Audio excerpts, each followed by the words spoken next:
తెలుస్తోంది. ఇప్పుడున్న మంత్రుల్లో నలుగురిని తప్పించి ఖాళీగా ఉన్న 2 బెర్తులతో పాటు మొత్తం 6గురిని తన టీంలోకి సీఎం రేవంత్ తీసుకోనున్నట్లుగా సమాచారం. పొన్నం ప్రభాకర్, కొండా సురేఖ, జూపల్లిని తప్పిస్తారనే టాక్ వస్తోంది. కోమటిరెడ్డి వెంకటరెడ్డిని తప్పించి ఆయన స్థానంలో రాజగోపాల్ రెడ్డిని తీసుకుంటున్నట్లు చెప్తున్నారు. ఇక పీసీసీ చీఫ్ మహేష్ గౌడ్ ను కేబినెట్ లోకి తీసుకుంటారని, మంత్రి శ్రీధర్ బాబుకు కూడా కీలక పదవి దక్కనుందనే గుసగుసలైతే వినిపిస్తున్నాయి. ఇదే విషయంపై ఎడిటర్ భరత్ తో అనాలిసిస్ చేద్దాం. Yes, good evening Bharat. Good evening. So అంటే నిజంగానే ఇప్పుడు స్టెప్ తీసుకుంటే చాలా ఎక్కువ టైం పడుతుంది ఏదైనా డెసిషన్ తీసుకోవాలంటే. ఇదంతా తొందరగా అవుతుందంటారా? నిజంగా ఈ టీం అంతా చేంజ్ చేసి మంత్రులు తీసుకుంటారా? సో ఇప్పుడు మీరు చదివిన యాంకర్ పార్ట్ అంతా స్పెక్యులేషన్స్ అంతే, ఎవరికి ఏం తెలీదు. It's all speculation. గత 1-2 days గా నడుస్తుంది. రకరకాల ఛానల్స్ లో, రేవంత్ రెడ్డికి సన్నిహితమైన ఛానల్స్ లో కూడా వస్తుంది ఇట్లా. బట్ అల్టిమేట్ గా జరిగేది ఏంటంటే, ఒకటి క్యాబినెట్ రీషఫుల్ ఉంటుందా ఉండదా. December 9th క్యాబినెట్ రీషఫుల్ ఉంటుందని వార్తలు వస్తున్నాయి. రీషఫుల్ లాస్ట్ టైం ఇప్పటివరకు జరిగింది విస్తరణ మాత్రమే, పునర్వ్యవస్థీకరణ కాదు. ఏ మంత్రి శాఖ మారలా. కొత్తగా 3 మంత్రులు, వివేక్ని, అడ్లూరు లక్ష్మణ్, అదేవిధంగా ఇంకో బీసీ మంత్రి, వీళ్ళు 3 మాత్రం తీసుకున్నారు. వాకిటి శ్రీహరి 3 తీసుకున్నారు. ఆ తర్వాత మన నజారుద్దీన్ జూబ్లీహిల్స్ ఎలక్షన్ సందర్భంగా తీసుకున్నారు. సో ఇప్పటి వరకు జరిగింది విస్తరణే గాని పునర్వ్యవస్థీకరణ కాదు. పునర్వ్యవస్థీకరణ అంటే మంత్రివర్గంలో శాఖలు మార్చాలి ఒకటి, రెండోది ఎవరైనా మంత్రుల్ని తప్పించడం, కొత్త మంత్రులు తీసుకోవడం. ఇప్పుడు 2 మాత్రమే ఖాళీలు ఉన్నాయి కదా. 18 మంది మంత్రులు మాత్రమే తీసుకోవచ్చు. అంటే గతంలో ఎంతమంది మంత్రులు అంటే అంతమంది మంత్రులు తీసుకోవాల్సి వచ్చేది. వాజ్పేయి హయాంలో చట్టం చేశారు. అసెంబ్లీ బలంలో అసెంబ్లీ ఎంత ఉందో దానిలో 15% మంది మాత్రమే తీసుకోవాలని చెప్పి. సో 119 మంది సభ్యులు ఉన్నారు కాబట్టి మన దగ్గర 18 మంది మంత్రులు మాత్రమే పెట్టుకోవచ్చు. అంతకంటే ఎక్కువ పెట్టుకోవడానికి అవకాశం లేదు. సో ఆ ప్రకారం ఇప్పుడు జరిగినప్పుడు రేవంత్ రెడ్డి తన సొంత టీంను పెట్టుకోవాలని అనుకుంటారు కదా. సొంత టీం పెట్టుకోవాలని అనుకుంటారు కదా. జూబ్లీహిల్స్ ఎలక్షన్స్తో ఆయనకి కొంత గ్రిప్ వచ్చింది. కాంగ్రెస్ పార్టీలో తిరుగులేని నేత అయ్యారు. 5 సంవత్సరాలు ఆయనే ముఖ్యమంత్రి అని ఇక కన్ఫర్మ్ అయిపోయింది. సో అదే ఊపులో పంచాయతీ ఎలక్షన్స్కి వెళ్ళారు. ఈ ఎలక్షన్కు జస్ట్ ఒక 15-20 రోజుల ముందే మంత్రులకు కూడా క్లాస్ వీకారని వార్తలు వచ్చాయి, మీరేం చేస్తున్నారో తెలుసు అని. సో గ్రిప్లో లేకుండే. బట్ ఒక్క విన్ను, జూబ్లీహిల్స్ విన్ను రేవంత్ రెడ్డి మొత్తాన్ని ఇమేజ్ని మార్చేసింది. 24,000 ఓట్లతో. అందులో గ్రేటర్ హైదరాబాద్ పరిధిలో కాంగ్రెస్ పార్టీ అత్యంత వీక్గా ఉన్న ప్రాంతంలో గెలవడం, 24,000 ఓట్ల మెజారిటీతో గెలవడం అన్నది. సో ఇంకా రేవంత్ రెడ్డి అన్డిస్ప్యూటెడ్ లీడర్ అయిపోయినారు కాంగ్రెస్ పార్టీలో. ఇప్పుడు మధ్యలో మారుస్తారు, హైకమాండ్ నచ్చట్లేదు, రాహుల్ గాంధీకి రేవంత్ రెడ్డికి మధ్య గ్యాప్ ఉంది, ఇట్లా రకరకాల వార్తలు వచ్చాయి కదా. సో వచ్చిన తర్వాత ఎప్పుడైతే జూబ్లీహిల్స్ ఎలక్షన్ వచ్చిందో దాంతో అవన్నీ పటాపంచలు అయిపోయినాయి. పైగా రేవంత్ రెడ్డి, బట్టి విక్రమార్క, ఉత్తమ్ కుమార్ రెడ్డి వీళ్ళిద్దరితో ప్రధానంగా థ్రెట్ ఉండేది. బట్టి విక్రమార్క మోరార్లెస్ ఇప్పుడు రేవంత్ రెడ్డితో కాంప్రమైజ్ అయిపోయారు. వాళ్ళిద్దరు కలిసి పనిచేస్తున్నారు. సో ఇప్పుడు ఉత్తమ్ కుమార్ రెడ్డితోనే ఉంది. అంటే హైకమాండ్ దగ్గర మంచి గ్రిప్ ఉంది ఉత్తమ్ కుమార్ రెడ్డికి. సెంట్రల్ ఎలక్షన్ కమిటీ మెంబర్గా, కేంద్ర అంటే సెంట్రల్ ఎలక్షన్ కమిటీ అంటే కాంగ్రెస్ పార్టీలో ఎమ్మెల్యే, ఎంపీ టికెట్లు ఇచ్చే కమిటీ మెంబర్గా ఉత్తమ్ కుమార్ రెడ్డి ఉన్నారు. So one of the key committee అది. సిడబ్ల్యూసి కాంగ్రెస్ వర్కింగ్ కమిటీలో ఒక 30-35 మంది ఉంటే సెంట్రల్ ఎలక్షన్ కమిటీలో ఒక 10-12 మంది మాత్రమే ఉంటారు. ఏ రాష్ట్రానికి సంబంధించిన ఎమ్మెల్యే, ఎంపీ టికెట్లు డిసైడ్ చేసేది. ఇప్పుడు మన బీహార్ రాష్ట్రం ఉందనుకోండి, సిఈసి విల్ డిసైడ్. సో అటువంటి కీలక దానిలో ఉత్తమ్ కుమార్ రెడ్డి ఉన్నారు. ఆయన మీద మంచి ఇమేజే ఉంది రాహుల్ గాంధీకి, సోనియా గాంధీకి. సో ఒకవేళ మన జూబ్లీహిల్స్లో అటు ఇటు అయి ఉంటే ఉత్తమ్ కుమార్ రెడ్డికి ఛాన్స్ ఉండేది. గతంలో పీసీసీ అధ్యక్షుడు కూడా పనిచేశారు. కానీ గెలవడంతో ఇప్పుడు తాత్కాలికంగా రేవంత్ వ్యతిరేక వర్గం ఎవరైతే ఉన్నారో మిగతా మంత్రులు కూడా అందరూ కాంప్రమైజ్ అయిపోతారు. బట్టి విక్రమార్క నేను చెప్పినట్టు ఆల్రెడీ ఆయన అప్పుడు డిప్యూటీ సీఎం కాకముందు తనకు కూడా సిఎల్పీ లీడర్గా ముఖ్యమంత్రి ఇవ్వాలన్న వ్యక్తి ఇప్పుడు ఆయనకు అనుగుణంగా పనిచేసుకుంటూ పోతున్నారు. రేవంత్ రెడ్డికి అనుగుణంగా పూర్తిగా రేవంత్ రెడ్డితో కలిసి పనిచేస్తున్నారు. ఆయనకంటూ వర్గం ఏం లేదు. సో ఇప్పుడు ఆ వర్గాన్ని పోలరైజ్ చేసే నేత ఎవరు లేరు. ప్లస్ మంత్రివర్గంలో ఉన్న వాళ్ళు కూడా సెటరేట్ అయ్యే అవకాశం ఉంది కదా. ఈయనే ముఖ్యమంత్రి, ఈయనే 5 సంవత్సరాలు కంటిన్యూ అవుతారన్నప్పుడు ఆయనకు వ్యతిరేకంగా చేయడానికి ఆస్కారం ఉండదు కదా. సో ఇట్లా రకరకాల వాదనలు అవి వినిపిస్తున్నాయి. వినిపిస్తున్నప్పుడు ఇప్పుడు మంత్రివర్గంలో స్థానం దొరకని డిజర్వ్డ్ నేత ఒకే ఒక్కరు కనిపిస్తున్నారు. డిజర్వ్డ్ అంటే ఇప్పుడు 64 మంది కాంగ్రెస్ నుంచి గెలిచారు, 10 మంది బీఆర్ఎస్ నుంచి ఫిరాయించారు. ఫిరాయించిన వాళ్ళకి మంత్రివర్గం ఇస్తే కథం అవుట్ అయిపోతారు, ఎందుకంటే ఆల్రెడీ హైకోర్టులో దానిలో కేసు నడుస్తుంది. సో ఈ 64 మందిలో 40 మంది దాకా ఫస్ట్ టైం ఎమ్మెల్యేస్ ఉన్నారు. అది అదృష్టం. చాలా మంది కొత్తగా ఎలక్ట్ అయిన ఎమ్మెల్యేలు ఉన్నారు. సో ఫస్ట్ టైమర్స్ కి యాజ్ యూజువల్ గా రిజెక్ట్ చేయొచ్చు. రెండోది రెడ్డి సామాజిక వర్గం నుంచి ఎక్కువ ఉన్నారు. ఆల్రెడీ రెడ్లకు 4గురికి ఇచ్చారు, ఇంకొకళ్ళకి ఇస్తే మ్యాక్సిమం ఇవ్వచ్చు. సో మంత్రివర్గంలో సీరియస్ ఆస్పిరెంట్స్ అంటే మొన్నటి వరకు ప్రేమ్ సాగర్ రావు ఉండేది, సుదర్శన్ రెడ్డి ఉండేది. సో ప్రేమ్ సాగర్ రావుకి సివిల్ సప్లైస్ కార్పొరేషన్ చైర్మన్ ఇచ్చేశారు, సుదర్శన్ రెడ్డికి కేబినెట్ హోదాతో ప్రభుత్వ అడ్వైజర్ ఇచ్చేశారు. సో ఇక వాళ్ళని మంత్రివర్గంలోకి తీసుకోరని అర్థమైపోయింది. ఇక మిగిలింది ఎవరు? కోమటిరెడ్డి రాజగోపాల్ రెడ్డి, మల్రెడ్డి రంగారెడ్డి. వీళ్ళిద్దరే సీరియస్ గా ఉన్న ఆస్పిరెంట్స్ గట్టిగా చెప్పుకోవాలంటే. సో రాజగోపాల్ రెడ్డికి ఇవ్వాలంటే వెంకట్రెడ్డి, రాజగోపాల్ రెడ్డి ఇద్దరు బ్రదర్స్కి ఇస్తారా ఇవ్వరా అన్న చర్చ నడుస్తోంది. వెంకట్రెడ్డిని తప్పించాలి, రాజగోపాల్ రెడ్డికి ఇవ్వాల్సి వస్తే అని చెప్పి. బట్ ఆల్రెడీ వెంకట్రెడ్డి కోపంలో ఉన్నారు. నల్గొండ డీసీసీ అధ్యక్షుడు విషయంలో పున్నా కైలాష్ నేతకి ఇస్తే నన్ను బూతులు తిట్టిన వ్యక్తిని ఎట్లా చేస్తారు, ఆయన డీసీసీ అధ్యక్షుడుగా ఎట్లా చేస్తారు? ఆయన వర్గీయుడు కోమటిరెడ్డి వెంకటరెడ్డి వర్గీయుడు మోహన్ రెడ్డికి కాకుండా పున్నా కైలాష్ నేతకు దొరికింది పద్మశాలి సామాజిక వర్గం. రేవంత్ రెడ్డికి డైరెక్ట్ గా అంచరుడు పున్నా కైలాష్ నేత. మిగతా డీసీసీలు పట్టించుకోలే కానీ రేవంత్ రెడ్డి, ఎందుకంటే చాలా మంది ఆయన వర్గీయులకు దొక్కలేదు. జగిత్యాల జిల్లాలో నరసింహరావును వేయాలని అనుకున్నారు రేవంత్ రెడ్డి, కానీ పాసిబుల్ కాలేదు. ఇట్లా చాలా చోట్ల డీసీసీలు ఈసారి హైకమాండ్ ముద్ర కనిపించింది. కానీ నల్గొండ జిల్లాకు వచ్చేసరికి మాత్రం ఉత్తకుమార్ రెడ్డి, జానారెడ్డి కుమారులు, తర్వాత కోమటిరెడ్డి వెంకటరెడ్డి, రాజగోపాల్ రెడ్డి, ఈ జిల్లాలో రేవంత్ ముద్ర కనిపిస్తుంది. పున్నా కైలాష్ నేతకు రావడం చాలా సర్ప్రైజ్. ఆ ఒక్క జిల్లా మాత్రం ఆయన తెచ్చుకున్నారు. ఆ జిల్లా వివరాలు తన కంట్రోల్లో ఉండాలి. నల్గొండ, ఖమ్మం ఈ రెండు హెవీ వెయిట్స్. ఖమ్మంలో 3 మినిస్టర్స్ ఉన్నారు, బట్టి విక్రమార్క, తుమ్మల నాగేశ్వరరావు, తర్వాత పొంగులేటి శ్రీనివాసరెడ్డి, హెవీ వెయిట్స్ ఉన్న జిల్లాలు. నల్గొండలో కూడా జానారెడ్డి, ఉత్తమ్ కుమార్ రెడ్డి, కోమటిరెడ్డి వెంకటరెడ్డి, రాజగోపాల్ రెడ్డి, దామోదర్ రెడ్డి ఉండేవాళ్ళు, ఆయన చనిపోయినారు. సో ఇంతమంది హెవీ వెయిట్స్ ఉన్న జిల్లా కాబట్టి ఆ డీసీసీ మీద కాన్సన్ట్రేట్ చేసి ఆ డీసీసీని మాత్రం రేవంత్ రెడ్డి తెచ్చుకున్నారు. సో అట్లాగే ఇప్పుడు మంత్రివర్గంలో కోమటిరెడ్డి రాజగోపాల్ రెడ్డికి ఇస్తే వెంకటరెడ్డి పోస్ట్ ఉంటుందా, ఓడుతుందా? హైకమాండ్ అయితే రాజగోపాల్ రెడ్డికి హామీ ఇచ్చింది ఎన్నికల సమయంలో, వివేక్ హామీ ఇచ్చింది, రాజగోపాల్ రెడ్డికి హామీ ఇచ్చింది. వివేక్ ఏమో ఎలక్ట్ అయ్యారు, మంత్రివర్గంలో చోటు దక్కింది, కానీ రాజగోపాల్ రెడ్డికి దొరకలేదు. కారణం ఏంటంటే ఇద్దరు బ్రదర్స్ మంత్రివర్గంలో ఎట్లా ఉంటారని. కానీ వివేక్ ఫ్యామిలీలో వంశీ ఎంపీగా ఉన్నారు కదా, పెద్దపల్లి ఎంపీగా. ఆయన ఇంకో సోదరుడు వినోద్ ఆయన ఎమ్మెల్యేగా ఉన్నారు కదా. సరే మంత్రివర్గంలో లేరు కానీ మంత్రి, ఎంపీ కూడా తక్కువేం కాదు కదా. సో రాజగోపాల్ రెడ్డి లాజిక్ అది. ఏమో ఇద్దరు మంత్రివర్గంలో గతంలో కర్ణాటకలో ఉన్నారు, సతీష్ జార్కిహోలీ, ఇంకో వాళ్ళ సోదరుడు కూడా. గాలి జనార్దన్ రెడ్డి సోదరులు కర్ణాటక కేబినెట్లో 3 ఉండే ఒకటే సమయంలో. గాలి జనార్దన్ రెడ్డి, కరుణాకర్ రెడ్డి అట్లా ఉండే. తర్వాత నాకు హామీ ఇచ్చేటప్పుడు కూడా వెంకటరెడ్డి సోదరుడే కదా. మంత్రివర్గంలో హామీ ఇచ్చేటప్పుడు రాజగోపాల్ రెడ్డి మంత్రి పదవి తీసుకుంటా అన్నప్పుడు అప్పుడు కోమటిరెడ్డి వెంకటరెడ్డి అప్పుడేం కొత్తగా సోదరుడు కాలే కదా. మరి హామీ ఇచ్చినప్పుడు ఇవన్నీ ఎందుకు గుర్తుకు రావు? సోదరుడు అన్నది ఆయన లాజిక్. సో అందుకనే మొన్న మంత్రివర్గంలో స్థానం రాకపోవడంతో కొంత ఆయన వ్యతిరేక వ్యాఖ్యలు చేశారు. కానీ ఆయన్ని బయట పెడితే కాంగ్రెస్ పార్టీకి నష్టం.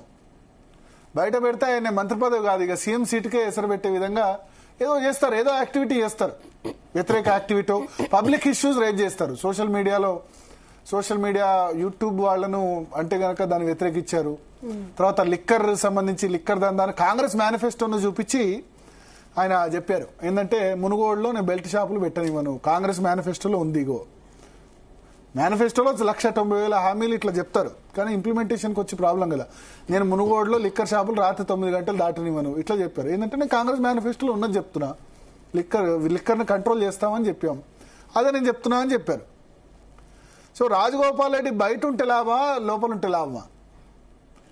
అయితే లాస్ట్ టైమే కోమటిరెడ్డి వెంకటరెడ్డిని రేవంత్ రెడ్డి హెచ్చరించినట్టు తెలుస్తుంది. ఆయనకు మంత్రి పదవి ఇస్తే మన నీది కట్ చేయాలని చెప్పేసరికి కోమటిరెడ్డి వెంకటరెడ్డి సైలెంట్ అయిపోయినారు.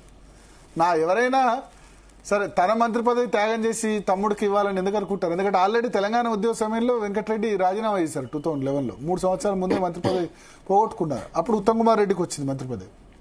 ఆ సమయంలో ఆ 3 సంవత్సరాలు వెంకటరెడ్డి మంత్రిగా ఉంటే రాష్ట్ర రాజకీయాల్లో కీలక నేతగా ఉండే.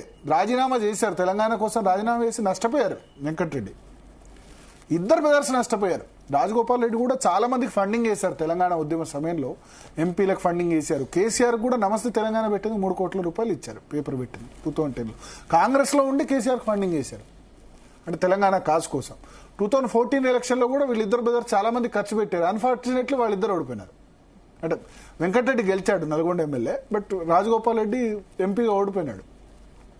సో పైసలు ఉన్నా లేకున్నా వాళ్ళు ఏంటంటే తమ దగ్గర 100 రూపాయలు ఉంటే 110 రూపాయలు దానం చేస్తారు. కొద్దిమంది 100 ఉన్నా 10 రూపాయలు కూడా బయటికి దివ్వరు. 100 ఉంటే 110 దానం చేస్తారు. ఆ లెక్క రాజగోపాల్ రెడ్డికి ఎందుకంత డైనమిజం, ఎందుకంత అది వచ్చిందంటే ఆయన డబ్బులు ఉన్నా లేకున్నా చేతికి ఎముకే లేదన్న విధంగా వ్యవహరిస్తారు. మునుగోడులో కూడా చాలా సొంత ఖర్చు పెట్టి చేస్తున్నారు. సో ఇప్పుడు ఆయన బయట ఉండాలా లోపల ఉండాలా? రేవంత్ రెడ్డికి అయితే మరి ఆయనను తీసుకుంటే నిన్ను తప్పించాలని వెంకటరెడ్డి చెప్తున్నారు. బట్ హైకమాండ్ నిర్ణయం దీనిలో రేవంత్ రెడ్డి కంటే కూడా హైకమాండ్ నిర్ణయం. మొన్న వివేక్ ఇవ్వడమైనా అడ్డూరు లక్ష్మణ్కి ఇవ్వడమైనా హైకమాండ్ నిర్ణయమే. వాకిట్ శ్రేయర్ కూడా, ఎందుకంటే ముదిరాజ్ సామాజిక వర్గానికి సంబంధించిన వ్యక్తి, మల్లికార్జున ఖర్గే సంబంధించిన వ్యక్తి. కానీ ఇప్పుడు రేవంత్ రెడ్డి గ్రిప్ వచ్చింది కదా, వచ్చింది కాబట్టి తనకు నచ్చని వ్యక్తులను ఆయన తీసేసినా ఆశ్చర్యం లేదు. కొండా సురేఖ పేరు వినిపిస్తోంది చాలా రోజుల నుంచి. ఎందుకంటే ఆమె వ్యాఖ్యలు చేశారు. కొండా సురేఖ బిడ్డ స్వయంగా రేవంత్ రెడ్డిని అన్నారు. అంత మాట అన్న తర్వాత కూడా తీసేయకుండా ఎట్లా అని. కానీ బీసీ అవ్వడం, లేడీ అవ్వడం, ఆమె పద్మశాలి, భర్త మున్నూరు కాపు, ఇవన్నీ కాపాడుతున్నాయి. చాలా పెద్ద ఆరోపణలు చేసినవైతే కొండా సురేఖ కూతురు అయితే. తర్వాత కాంప్రమైజ్ అయింది. కానీ ఎప్పటికైనా అది మైండ్లో పెట్టుకుని అయితే రేవంత్ రెడ్డి ఉంటారు కదా. తీసేసినా ఆమె రచ్చ చేస్తారు, ఏం కాముగా ఉండే వ్యక్తి ఏం కాదు ఒకవేళ తీసేసిన. సో ఇప్పుడు అధికార రేవంత్ రెడ్డి సంబంధించిన అఫీషియల్ మీడియా నుంచి అట్లా లీక్స్ వదులుతున్నారు. వాళ్ళని తప్పిస్తారు, పొన్నం ప్రభాకర్ని తప్పిస్తారు, జూపల్లిని తప్పిస్తారు, కొండా సురేఖని తప్పిస్తారు. కానీ ఇప్పుడు కొండా సురేఖ, పొన్నం ప్రభాకర్ ఇద్దరు బీసీ మంత్రులు పెడితే మళ్ళీ ఒకవేళ కనుక ఏమైనా జరిగితే బీసీలనే పెట్టాలి కదా. అంత ఈజీ కాదు. అసలే బీసీ రిప్రజెంటేషన్ తక్కువ ఉంది. బీసీ 42% రిజర్వేషన్ ఇవ్వలేదు. పంచాయతీ ఎన్నికల్లో 17% ఇచ్చారని విమర్శలు వస్తున్న నేపథ్యంలో బీసీలను తప్పించే అవకాశం అంత ఉంటుందా? రెడ్డిలకు స్థానం ఇచ్చి 18 మందిలో కనీసం 6 బీసీలు ఉండాలి కదా. వాళ్ళు గెలిచిందే 7 ఎమ్మెల్యేలు బీసీలు. సో ఇప్పుడు ఒకవేళ కొండా సురేఖకు సంబంధించి హైకమాండ్ కనుక సీరియస్గా తీసుకుంటే ఆది శ్రీనివాస్కి అవకాశం ఉండొచ్చు, మున్నూరు కాపు సామాజిక వర్గం. విజయశాంతి పేరు వినిపిస్తుంది కానీ విజయశాంతిని రావాలని, మంత్రివర్గంలోకి రావాలని రేవంత్ రెడ్డి కోరుకోరు, ఉత్తమ్ కోరుకోరు, బట్టి కోరుకోరు. ఎందుకంటే ఆమె ఏకుకు మేకై కూర్చుంటుంది. వస్తే హైకమాండ్ కోటా నుంచే రావాలి విజయశాంతి. ఎమ్మెల్సీఏ సర్ప్రైజ్ ఇవ్వడం, వీళ్ళైతే రానివ్వరు. ఎందుకంటే ఆమె ఎవరి మాట వినదు, రాములమ్మ సీతయ్యలాగా సీతక్క అన్నట్టు. సో అంత ఈజీ కాదు. బట్ ఆమె పేరు కూడా స్పెక్యులేషన్ వినిపిస్తోంది. పీసీసీ చీఫ్ మహేష్ కుమార్ గౌడ్ ను క్యాబినెట్ లోకి తీసుకుంటారు. ఇట్లా రకరకాల ఊహాగానాలు వస్తున్నాయి. బీసీలకు ఒక డిప్యూటీ చీఫ్ మినిస్టర్ ఇవ్వచ్చు, 2 డిప్యూటీ సీఎంలు పెట్టి బీసీలకు ఒకళ్ళకి ఇవ్వచ్చు. 42% రిజర్వేషన్ ఇంప్లిమెంట్ చేయలేకపోయారు కాబట్టి. అంటే పీసీ చీఫ్ ఉన్నారు కదా, అంటే పీసీ చీఫ్ ఉన్న ఎఫెక్టివ్నెస్ కనిపించట్లేదు అని రకరకాల స్పెక్యులేషన్స్ అట్లా వినిపిస్తున్నాయి. అంటే ఇది రేవంత్ రెడ్డి సైడ్ ఆర్గ్యుమెంట్ ఏంటంటే రాజగోపాల్ రెడ్డికి ఇస్తే వెంకటరెడ్డిని తప్పించాలి, కొండా సురేఖ తప్పిస్తే గనక ఉత్తమ్ కుమార్ రెడ్డి అడుగుతున్నారు. మరి రాజగోపాల్ రెడ్డికి ఇస్తే మరి నా భార్య కూడా సీనియర్ ఎమ్మెల్యే ఉత్తమ్ పద్మావతి, ఆమె కిందకి ఎవరని అడుగుతున్నారు. కానీ ఆ సందర్భంలో 3 రెడ్డి ఎమ్మెల్యేలు ఒకటే జిల్లా నుంచి వస్తారు. నల్గొండకి రెడ్లకైనా అన్నది కూడా వస్తుంది కదా. వెంకటరెడ్డిని తీసేశారనుకోండి, కోమటిరెడ్డి, రాజగోపాల్ రెడ్డి, ఉత్తమ్ పద్మావతి, ఉత్తమ్ కుమార్ రెడ్డి 3 రెడ్లు అవుతారు ఒకటే జిల్లా నుంచి. కానీ మరి ఉత్తమ్ కుమార్ రెడ్డి ఒకటే ఫ్యామిలీ నుంచి 2 ఇచ్చినప్పుడు, కోమటిరెడ్డి ఫ్యామిలీలో 2కి ఇచ్చినప్పుడు నాకు కూడా ఇవ్వాలని న్యాచురల్గా అడుగుతారు ఆయన ఉత్తమ్ కుమార్ రెడ్డి. వాళ్ళు గెలుస్తూ వస్తున్నారు కంటిన్యూస్ గా. Highly educated Uttam Padmavathi. So అట్లా మహిళ ఇవన్నీ కూడా ఉంటాయి, అడుగుతారు. బట్ అవి అడగడం సాధ్యమవుతుందా లేదా? అయితే కోమటిరెడ్డి వెంకటరెడ్డి ఏఐసీసీలో తీసుకోవచ్చు ఇట్లా అని చెప్తున్నారు. కానీ ఏఐసీసీ రీషఫుల్ ఎప్పుడు జరుగుతుంది ఏంటి ఇవన్నీ మనకు అవకాశం లేదు. పొన్నం ప్రభాకర్ గురించి చాలా స్పెక్యులేషన్స్ వస్తున్నాయి. కానీ 3 రోజుల్లో హుస్నాబాద్ సభకు వెళ్తున్నారు రేవంత్ రెడ్డి స్వయంగా. పొన్నం ప్రభాకర్కు రేవంత్ రెడ్డికి మధ్య గ్యాప్ వచ్చినట్టు చాలా చెప్తున్నారు. కానీ నాకైతే అది కరెక్ట్ అని అనిపించట్లే. ఎందుకంటే December 3న పొన్నం ప్రభాకర్ నియోజకవర్గంలో హుస్నాబాద్ సభలో రేవంత్ రెడ్డి పాల్గొంటున్నారు. మొన్న ఏదో కేబినెట్ మీటింగ్లో అన్నారు అని స్పెక్యులేషన్స్ వచ్చాయి. ఎంతవరకు వాస్తవం ఏదో తెలియదు. కానీ అందరిని అంటున్నప్పుడు అంటే ఒక మాట ఏమన్నా అంటే అనుండొచ్చు. కానీ పొన్నం ప్రభాకర్ మీద స్పెసిఫిక్గా రేవంత్ రెడ్డికి ఏం వ్యతిరేకత ఉండకపోవచ్చు. కోమటిరెడ్డి రాజగోపాల్ మీద వ్యతిరేకత ఉండొచ్చు. జూపల్లికి సంబంధించిన ఇష్యూలో కొంత ఇష్యూ అయింది. జూపల్లి వర్సెస్ రేవంత్ రెడ్డి. రిజ్వీ ఎవరైతే లిక్కర్ ఎక్సైజ్ శాఖ సెక్రటరీ విషయంలో కానీ, ఎక్సైజ్ శాఖలో అసలు ఆయనదేం నడవట్లేదు, జూపల్లిది రేవంత్ రెడ్డి బ్రదర్స్ నడుస్తుందని రకరకాల స్పెక్యులేషన్స్ ఊహాగానాలు వస్తున్నాయి. దాని పట్ల ఆయన కినుకగా ఉన్నారు. జూపల్లి సొంత జిల్లా, రేవంత్ రెడ్డి జిల్లానే ఈయన కూడా జూపల్లిది. కాబట్టి అట్లా రకరకాల స్పెక్యులేషన్స్ రకరకాల వార్తలు వస్తున్న నేపథ్యంలో ఎంత మేరకు జరుగుద్ది జూపల్లికి సంబంధించి. అయితే వెల్మ సామాజిక వర్గం నుంచి మరి ఒక్క మంత్రిగా ఉన్నారు. మరి ప్రేమ్ సాగర్ రావుకు కార్పొరేషన్ ఇచ్చారు. 7 వెల్మ ఎమ్మెల్యేలు ఉన్నారు కాంగ్రెస్లో. మనం వెల్మలంటే బీఆర్ఎస్ పార్టీ అని అంటాం కదా. అంతకుముందు 10 మంది ఎమ్మెల్యేలు బీఆర్ఎస్ నుంచి గెలిస్తే ఈసారి 7 గెలిచారు వెల్మలు. మొన్న ఒక్క డీసీసీ కూడా ఇవ్వలేదు వెల్మలకి. 36 డీసీసీలు అనౌన్స్ చేస్తే జిల్లా కాంగ్రెస్ అధ్యక్షులు ఒక్క డీసీసీ కూడా ఇవ్వలే వెల్మలకి. వాళ్ళు రగిలిపోతున్నారు. మేము కేసీఆర్ సొంత సామాజిక వర్గం అయినా సరే మేము సాక్రిఫైస్ చేసి కాంగ్రెస్ పార్టీలో ఉండి కేసీఆర్ పిలిచినా పోకుండా ఉంటే, అప్పట్లో 7 డీసీసీ అధ్యక్షులు ఉండే.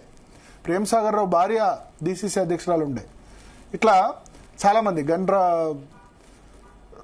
చాలామంది డీసీసీ అధ్యక్షులు ఉండే. 6-7 వెల్మ సామాజిక వర్గానికి సంబంధించి డీసీసీ అధ్యక్షులు ఉంటే, ఈసారి డీసీసీ అధ్యక్షుల్లో వెల్మ సామాజిక వర్గానికి 0 రిప్రజెంటేషన్. నెంబర్ తక్కువనే ఉంటుంది, 0.5% ఉంటుంది. కానీ బలమైన క్యాస్ట్ కదా, డామినేటింగ్ కమ్యూనిటీ కదా.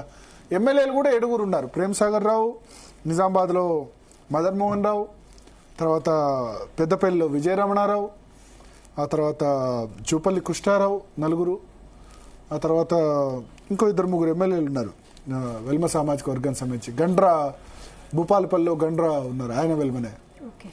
సో అట్లా 7 ఎమ్మెల్యేలు ఉండి ఒక్కళ్ళు కూడా రిప్రజెంటేషన్. మరి జూపల్లి కృష్ణారావు చేస్తే మళ్ళీ ఇంకో వెల్మ ఎమ్మెల్యేని తీసుకోవాలి కదా.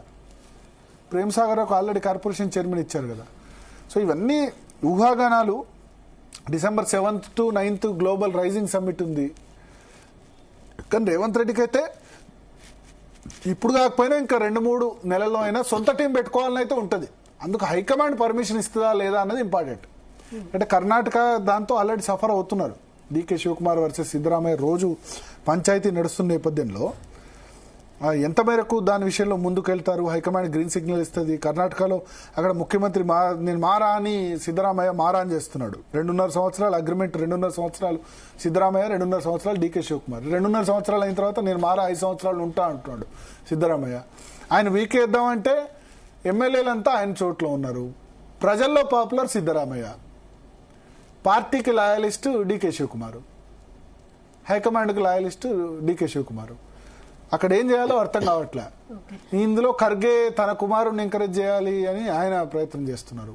2 బలమైన సామాజిక వర్గాలు, బీసీ సిద్ధరామయ్య, వక్కలిగా శివకుమారు. ఆయన తీస్తే బీసీలు గొడవ వేస్తాను వాళ్ళు అంటారు, వక్కలిగా గొడవ వేస్తామని డీకే శివకుమార్కి ఇవ్వకపోతే వాళ్ళు గొడవ వేస్తారు.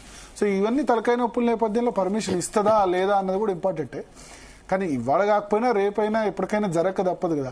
సో రేవంత్ రెడ్డి ఇదే రైట్ టైం అనుకుంటారు రీషఫుల్ చేసేందుకు. ఎందుకంటే ఆయనకు మొన్న జూబ్లీహిల్స్ విక్టరీతో 1000 ఏనుగుల బలం వచ్చింది కాబట్టి ఈ సమయంలో ఏం చేసినా నడుస్తుంది. వీక్గా ఉన్నాడు అనుకోండి, రేవంత్ రెడ్డి వీక్గా ఉన్నప్పుడు విమర్శలు చేస్తారు. ఇప్పుడు మొన్న 3 మంత్రివర్గ విస్తరణలో తీసుకుంటే పెద్దగా వెంకటరెడ్డి ఒక్కడి నుంచి రాజగోపాల్ రెడ్డి ఒక్కడి నుంచి ప్రతిఘటన వచ్చింది కానీ మిగతా వాళ్ళు రాలేదు. అదృష్టం ఏంటంటే ఎక్కువ మంది కొత్త ఎమ్మెల్యేలు ఉన్నారు, యంగ్ ఎమ్మెల్యేస్ ఉన్నారు, రెడ్డి ఎమ్మెల్యేసే ఎక్కువ ఉన్నారు. బీసీ ఎమ్మెల్యేలు 7 ఉన్నారు. 7లో 3కి అవకాశం దొరికింది.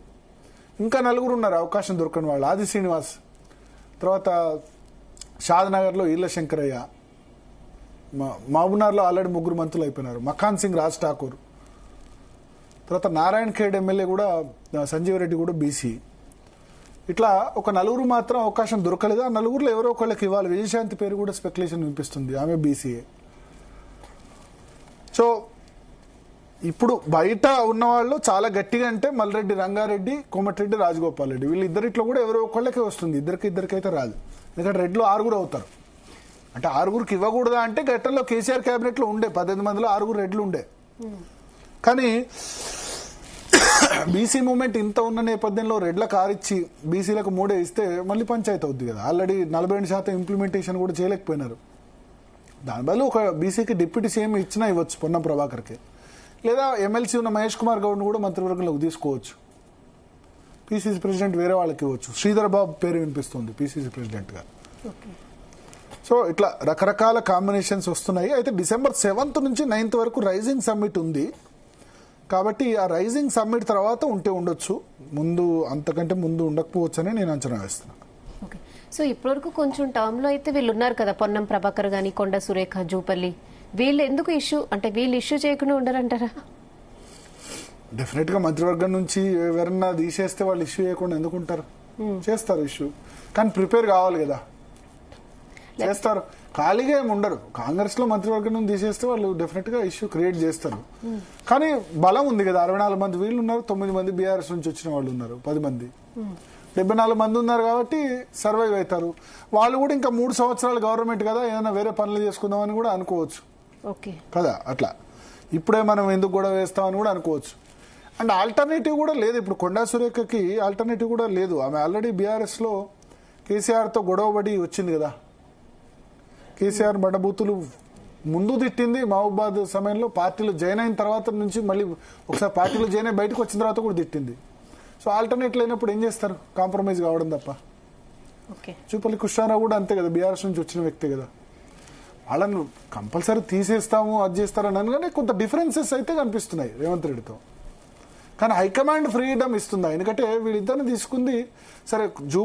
కొండా సురేఖ విషయంలో రేవంత్ రెడ్డి రోల్ ఉంది తీసుకోవడంలో, ప్లస్ మహిళా ఎమ్మెల్యే కూడా. బట్ జూపల్లి కృష్ణారావు విషయంలో డైరెక్ట్ గా హైకమాండ్ హామీ ఇచ్చింది ఎన్నికల ముందు. పొంగులేటి, జూపల్లి ఇద్దరికి మంత్రి పదవి ఇస్తామని హామీ ఇచ్చి దాని మేరకు నిలబెట్టుకుంది. రేవంత్ రెడ్డికి జూపల్లి కృష్ణారావును మంత్రిగా తీసుకుందామని అంత కంపల్షన్ ఏం లేదు. హైకమాండ్ ఆదేశం మేరకు తీసుకోవాల్సి వచ్చింది. సో చూద్దాం. అంటే ఆయనకు ఫ్రీడమ్ ఇస్తే ఖచ్చితంగా ఒకళ్ళిద్దరినైతే మార్చొచ్చు, మార్చకుండా ఏం ఉండదని అనుకుంటున్నాను. సో మీరు చెప్పినట్టు December 9 తర్వాతే ఉంటది అంటారు? 9th, ఎందుకంటే 7th నుంచి 9th రైజింగ్ సమ్మిట్, చాలా మందిని పిలుస్తున్నారు. ఇవన్నీ తర్వాత ఇంత హడావులో పెట్టుకోరని నేను అనుకుంటా. 9 తర్వాతే ఉండొచ్చు. పంచాయతీ ఎలక్షన్స్ December 17th వరకు ఉంది కదా, దాని తర్వాత పెట్టొచ్చు. అర్జెంట్ ఏం లేదు కదా.